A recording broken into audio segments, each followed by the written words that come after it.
Hello friends, अब हम present simple का सेकंड यूसेज करेंगे। सेकंड यूसेज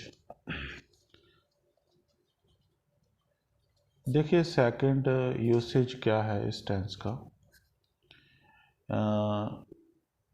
इस उसको हम बोलते हैं परमानेंट फैक्ट्स। दो तरह के फैक्ट्स होते हैं, एक होता है टेम्परेरी फैक्ट्स, एक होता है परमानेंट फैक्ट्स। मैं आपको टेम्परेरी फैक्ट भी करवाऊंगा, अगला यूसेज होगा वो इसका। फिलहाल हम परमानेंट फैक्ट्स करते हैं। ओके, मतलब ये क्या होता है, देखिए, this tense is use to talk about general truths. अलग अलग बुक्स में, कुछ बुक में आपको दिखाई देगा ग्रामर की बुक्स में कि इसको हम जनरल ट्रूथ्स बोलते हैं। कुछ में लिखा होता है इटर्नल ट्रूथ्स। एक ही बात होती है सब कुछ। इटर्नल ट्रूथ्स लिखा हुआ दिखाई देगा आपको, या लिखा हुआ दिखाई देगा यूनिवर्सल ट्रूथ्स या नेचुरल लॉज। सब एक ही बात है। ये परमानेंट फैक्ट्स की बात करते हैं।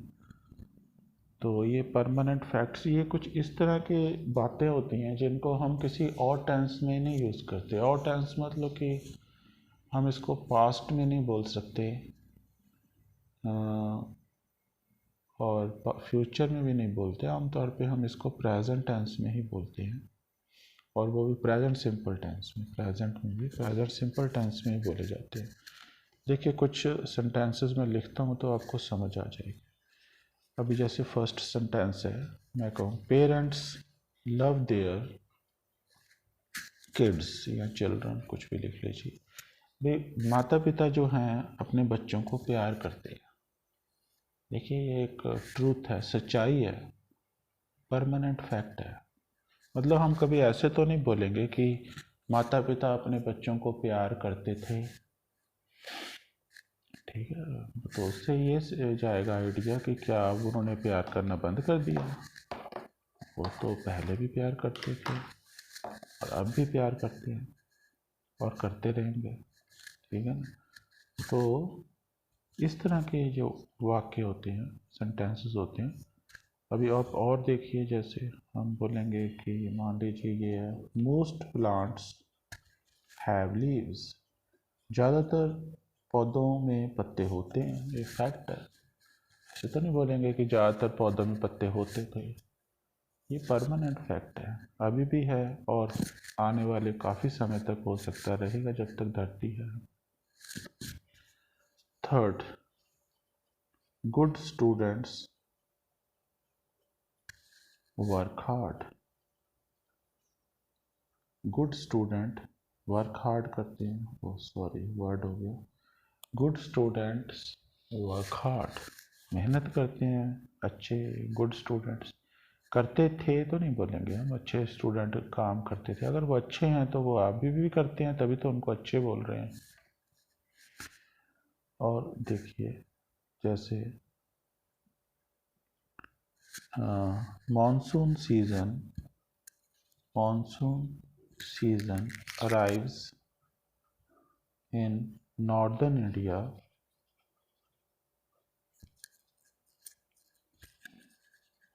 इन जुलाई। जुलाई में आता है मानसून सीजन, इंडिया में जुलाई में आता है। ये फैक्ट है, 1 से 5 जुलाई के बीच में आ जाता है। एंड आम तौर पे आ जाता है, ऑफ कोर्स कई बार लेट भी हो जाता है, बट हम आम तौर पे बात करें कि वो आता है। एंड लीव्स इन सितंबर, सितंबर में चला जाता है, वापस मुड़ जाता है या मुड़ना शुरू कर देता है, ठीक है। या कोई आप और सेंटेंस बना सकते हैं। आप कह सकते हो कोई आई बिलोंग टू पंजाब, कि आप पंजाब से संबंधित हो। आप चाहे किसी भी देश, आप कह सकते हो I belong to Uttar Pradesh, I belong to कोई न्यू दिल्ली। अगर आप फॉरेन में भी रहने लग जाओ कहीं, वहाँ पे भी आपको 10-20 साल हो जाए, लेकिन आप ऐसे तो नहीं बोलोगे कि I belong to USA। Belonging तो आपकी वहीं से है जहाँ से आपकी पैदाइश है, जहाँ आप पैदा हुए हो, बड़े हो, पले बड़े हो। तो you belong to Punjab, I belong to Uttar Pradesh, आप कुछ भी बोल सकते हो इस तरह से। ये परमानेंट फैक्ट्स हैं। कुछ और हम करेंगे, क्योंकि हम सिर्फ इसी टेंस का यूसेज करेंगे। देखिए, जैसे ये water boils at 100 degree Celsius, तो ये भी फैक्ट है। देखिए, तो ये साइंटिफिक फैक्ट है, 100 डिग्री पे पानी उबलता है, एक साइंटिफिक फैक्ट है। तो इस तरह के ये जो होते हैं, कौन सा नंबर था, 6, 7। The sun is a huge ball of fire. The sun is a huge ball of fire. Huge ball of fire आमतौर पे हम ऐसे बोल देते हैं, चाहे वो ह्यूज बॉल ऑफ फायर की नहीं है। चलो हम कह सकते हैं कि आग का गोला है वो, एक तरह से आग का गोला था तो नहीं कहेंगे, अभी तो 4-5 बिलियन साल और सन चलेगा। तो हम ऐसे ही बोलेंगे, ये परमानेंट फैक्ट ही है। और देखिए, आप कहेंगे गॉड इज़ वन, आप गॉड इज़ वन ही बोलते हैं ना, भगवान एक है। भगवान एक था तो नहीं हम कहते, हम ऐसे ऑफकोर्स ऐसे बोल देते हैं भगवान एक था, एक है और एक रहेगा। लेकिन ऐसा तो नहीं है कि भगवान एक था कह के हम चुप कर जाएंगे।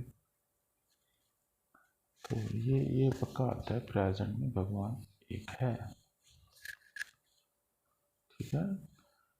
और देखिए आप, जैसे द अर्थ, कॉमन सेंटेंसेस हैं, the earth revolves around the sun. पृथ्वी सूर्य के इर्द गिर्द घूमती है। घूमती है, घूमती थी तो नहीं हो सकता, वो तो अब भी घूमती है। The sun rises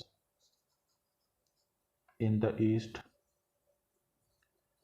sun east में निकलता है, and sets in the west. तो इनको हम ना इसी टेंस में यूज़ करते हैं। हम ऐसे नहीं बोलेंगे कि देखो, हम ऐसे ऑफ कोर्स कह सकते हैं कि सन इज़ राइजिंग, देखो सूर्य निकल रहा है, द सन इज़ सेटिंग। लेकिन इसके साथ हम ईस्ट नहीं लगा सकते, the sun is rising in the east. तो मतलब तो ये कोई बहुत ही अनोखा ही काम हो गया कि वो ईस्ट से निकल रहा है, वो तो हमेशा से ही निकलता है ना। हम आमतौर पर ऐसे नहीं बोलते सूरज देखिए पूर्व दिशा से निकल रहा है, वो तो निकलता ही है वहीं से और पश्चिम में डूबता है। ना ही हम इसको प्रेजेंट कॉन्टिन्यूस में बोलते हैं। जब आप इन द ईस्ट वगैरह लगा देते हो ना, तो फिर हम प्रेजेंट कॉन्टिन्यूस में नहीं बोलते। आप ऐसे तो बोल सकते हो द सन इज सेटिंग, सूर्य डूब रहा है, क्योंकि ये चीज़ें उसको परमानेंट फैक्ट बना देती हैं, इस तरह के वर्ड्स। तो ना ही हम इसको पास्ट सिंपल में बोल सकते हैं। सूरज पूर्व से उदय होता था थोड़ी बोलेंगे, तो क्या अभी नहीं होता, तो वो तो अभी भी होता है। तो ये कुछ इस तरह के फैक्ट्स होते हैं, इनको हम परमानेंट फैक्ट्स बोलते हैं, जिसको हम प्रेजेंट सिंपल में ही रखते हैं, इसको हम किसी और टेंस में नहीं बोल सकते। तो ये एक इसका दूसरा यूसेज है। अब अगला यूसेज मैं अगली वीडियो में बताऊँगा।